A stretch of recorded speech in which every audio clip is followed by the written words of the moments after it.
Hello, everybody, and welcome to October. I just want to thank you all for listening and watching these little videos to try to help and improve our scores month after month. So here's our plan for October. So let's get into it.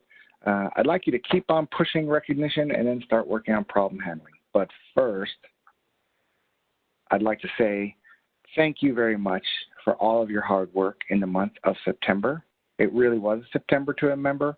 Our goal was to improve our recognition score, and many of you reached way above 85%, some in the 90s, and we had one hotel that got 100%. Just awesome. Keep on working on that. For the month of October, here's the plan. Now, some of you might be getting some calls from specialists. You might have already have somebody reach out to you via email. Your standard specialist may have called up to talk to you about sleep and maybe scheduling a meeting with you. Operations specialist might be reaching out from Atlanta to talk to you about something. You might also get one of our operations specialists like Chad or Linda or Michael or Stacy to reach out to you. I want you to welcome them, spend some time with them, and time on action planning. Now, not everybody's going to get a call. Not everybody's going to get a visit. Not everybody's going to get that email. But if you do, it's not because we feel that you are hurting. At this point, I want to really move hotels. We all want to move hotels that have the ability to go a little bit further and get to the next level. So that's why you're getting that call. So don't feel like you're being punished in some way. Please take that opportunity to take the help from those great specialists, and I'm sure you'll get some great information out of that and some good actions. So also, keep on working on recognition. Our goal for everyone is to 85. But I know how it works. As soon as you take your eye off of it, our scores drop. So keep pushing. Keep doing what we talked about in September. If you haven't watched some of the videos from September, they're all available. You can go back onto the channel and find them and pull them up. I know many of you have different targets, but my goal for all of you is to be above 85. 85 is kind of be the break-even point for us on recognition. And then if you're already at 85, you feel like, well, we got that, or we're trending towards the right way, I've got everybody working on it, and we're doing our best, let's work on problem handling and front office development. I'll give you some more in the next month, but first off, it's problem handling. So in October, and really I'd like to do this every month, let's keep it simple. Let's not try to work on everything. I know they might get a call up and talk about sleep issues, and I know you might get a call and talk about enrollments. But I would really like you to just concentrate on recognition, keeping that front desk, having a personalized check-in, and then when there's a problem, what do we do to take care of it? That's our goal in October. Make sure the front desk staff knows that that check-in process is the most important thing, and that when the guest has a problem, we're going to take care of it.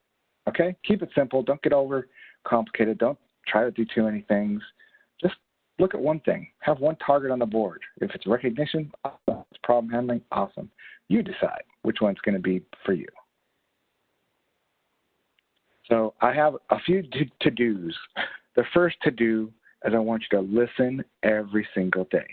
Take some time out of your day to listen to your front desk staff. If you're hanging out in the lobby or just standing at the front desk, see if they're talking about your guest preferences using the arrivals report, sharing more information about Accelerate or other club benefits for our club members, using the guest's name when they check in, very important. I mean, I notice it when people use my name when I'm checking in. It doesn't happen all that often. Asking repeat guests to fill out the surveys. I think this is an easy one. If you see somebody you know and they stay with you on a regular basis and you see that they haven't filled out a survey, please tell them we'd love you to fill out the survey. And just really check, are they personalizing the check-in? If you hear them, initial here, let's place here, breakfast is 6:30 to 9:30, give them the key. Thank you for being nice. Your rewards, your room number's over there. Here's your Wi-Fi password, now you're free to go. That's not what we want. We do not want that. That is not an efficient check-in. That is just getting them a key. And honestly, a computer could do that, or a robot. We don't want to be robots. We want to be personalized at the front desk and make that guest feel special by talking a little bit about what they have. Now, I know some guests are in a hurry. but I've never seen guests complain about somebody being too friendly. All right. So if you see that they need help, I would really want you to model the behaviors that you want. I want you to talk to your guests. I want you to strike up a conversation about the next day. You show them how to talk about their preferences and what company they're at and what are they doing in town. You be friendly and be friendly to your staff, and your staff is going to be friendly. It's you build the culture of friendliness at your hotel and being outgoing and talking, and your staff will follow suit. And if they're not, then find new staff. No, just kidding. I shouldn't have said that. So what's next? What's part two? So part two is you feel good about your recognition score. You know you're working hard on it. You know, if you're at the bottom, don't even go any further. Turn the video off and stop and go back and start working on recognition if you're not there yet. But let's say you feel like you're working hard on recognition and it's going the right way. So let's work on problem handling. So there are a lot of resources available for problem handling, but there's one that I want to talk about in particular, and that's Lobster Inc. or Frontline. And I bring up both names here because a lot of people, when I talk about Frontline, they say, oh, you mean Lobster Inc.? Because that's what you sign into when you do it. So yes, it's Lobster Inc. or Frontline. It's a specialized company. We work outside of our IHG creates these really cool modules, and there's a whole bunch of them. The first one that I'd like you to concentrate on is problem handling. It's one of the areas that we need to improve in our. And while we might not hit that target by the end of the year, no biggie. We keep pushing it so we hit it next year. So here's a little quote from Albert Einstein. Insanity is doing the same thing over and over again and expecting different results. So if you want to make change, you're going to have to change something. And I think training and development of our staff is a way to make some change. So there's a lot of different training out there, and we put this in to talk a little bit about, you have virtual and in-person training from our trainers. We have information on Merlin, not for credit, but you can do some training and get information on training. You might have your own corporate ownership training, or you might attend training that's not a part of IHG. You get training from franchise performance support and even from our specialists. And then there's IHG frontline training, totally separate. This is geared directly towards our frontline staff. But it can be a little overwhelming. I know that when I go in to look at, when I first was going in and looking at all the frontline and all the course agendas and the course materials, it was a lot of information. And almost as if we expect you to be trainers and spend time at the hotel learning how to become a good trainer in a group setting. How we're going to approach it here is like you would eat an elephant, one bite at a time. So let's talk a little bit about it. First off, why should you do problem handling? Why do those modules? Well, about 24 out of 100 guests are going to experience a problem during their stay. And it might be small, minor, can't figure out how to do the coffee. Recently I stayed at a hotel, and the Keurig machine didn't work. It just wouldn't push the coffee out. I tried it a couple of times. Nope, no luck. I had to go and tell people at the front desk, could you please replace it? And they did right away. Problem solved. Unfortunately, you don't know about that problem until you actually want coffee, so too bad.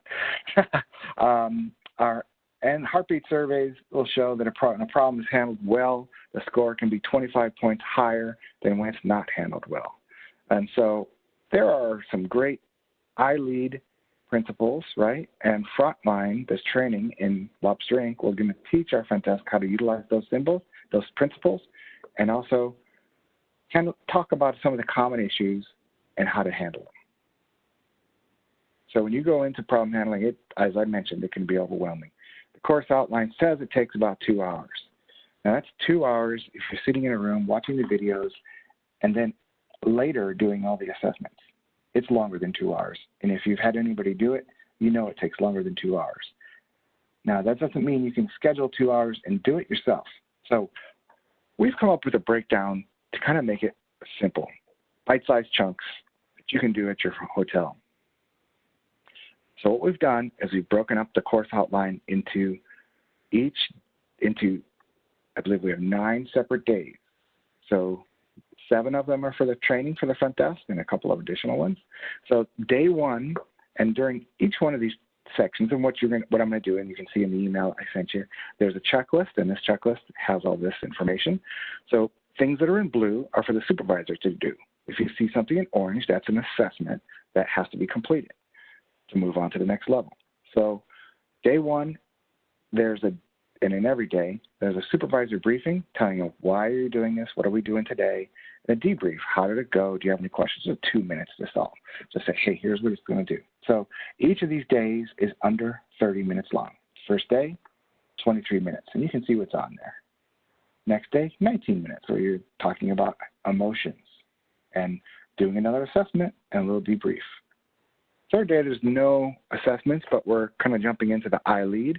We purposely broke it up into more than one section to make it so that you still have it under 30 minutes, just a 20-minute section. This way, you can cover the desk for somebody for 20 minutes, 20 to 30 minutes, have them do this section on day 3 and move on to the next, and then get back to work. And then the next day, day 4, is the rest of iLead, the empathize, apologize, and deliver. And you can see that's about 25 minutes. Now, these are just guidelines. If you have an hour, if you can take an hour and give somebody an hour away from the desk, then you can do 2 of them instead of just 1. Break it down in half.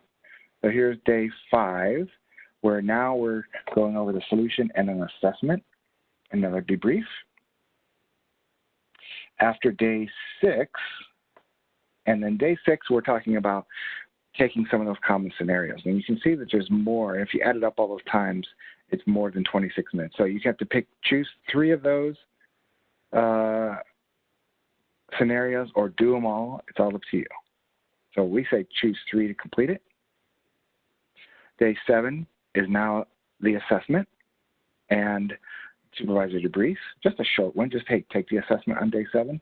So you can schedule this on their schedule, like here's the day you're going to do 1, 2, 3, 4, 5, 6, 7. If you decide that you want to do 6 and 7 together on the same day, because you feel that you have time, you can. But this is just an easy way to make it into bite-sized chunks.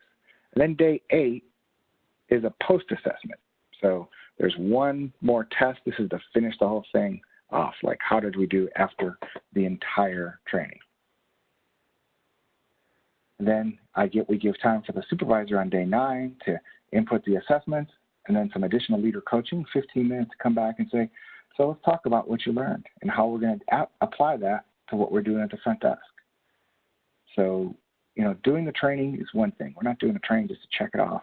We're doing the training to make change so we don't continue to do the same things the way we've done in the past. What did they learn? Oops, sorry. And then there's one more day, and that's 2 weeks later. We're going to review our scores, kind of scoreboard. How did we do? Did we improve? And then share some of those stories with our staff during a front desk meeting. So kind of giving an hour front desk meeting to talk about, all right, we've done problem handling. Here's some of the great stories. Here's some of the things that you've done. Congratulations, great job. So in it, we've given you time for how to complete it, depending on each department. It's designed for brief leadership coverage. In other words, the front office manager or GM or supervisor covers the front desk for a half an hour or less so that the front desk person can go in the back and do this on the computer and complete their assessments and then come back out. Personally, I think having them do the whole thing all at once isn't valuable. It's just getting it done. It's kind of like, let's get that over with. That's not what you want. You want to take time and really learn, and there's no rush to get this done. You're going to give yourself 7 or 8 days. It's maybe 2 weeks to get everybody on their schedule to do it all done. No big deal. Or you could overlap shifts. You can have the afternoon person come in a half hour early, cover the front desk, or come in a half hour early and do the training. No problem. You could have other department heads cover, or you can have an all-associate meeting and do it all at once. Again, that's probably the hardest way because somebody still has to watch the front desk, right? And then after the testing, you want to verify that GM should verify that everything's been completed, all the certificates have been printed, everything's been inputted. And then, again, listen, catch your employees modeling the behavior, and give them a pat on the back. Congratulations for doing what you said. I saw how you were listening to that problem. I saw how you showed empathy, because that's probably the hardest part. What are your guests telling you on your feedback? Take a look at that and say, wow, look, we've really done a good job. For the supervisor, check for understanding. Make sure that, if they haven't had a problem, kind of give them a test run, like what would happen if you did this? Has the training made a difference? Again, measure it, measure your success through the use of Medallia and social listening, social reviews, and review in 10 days post-training, as we mentioned. So together, we can improve our scores. And believe me, if your recognition is 85 or 90 and your problem handling scores really are in the 50s, your heartbeat scores are going to be at torchbearer levels. So I just want to really give you guys a thank you for this, taking the time to listen to this little short 15-minute video. And each of these videos, I really hope that you get something out of them. And as you can see in the email that was attached to this, there's the checklist for problem handling. And I'm gonna have some other ones for Frontline in the future, in this coming week. So there you go. Have a great day and have a great October. And I look forward to talking to you soon.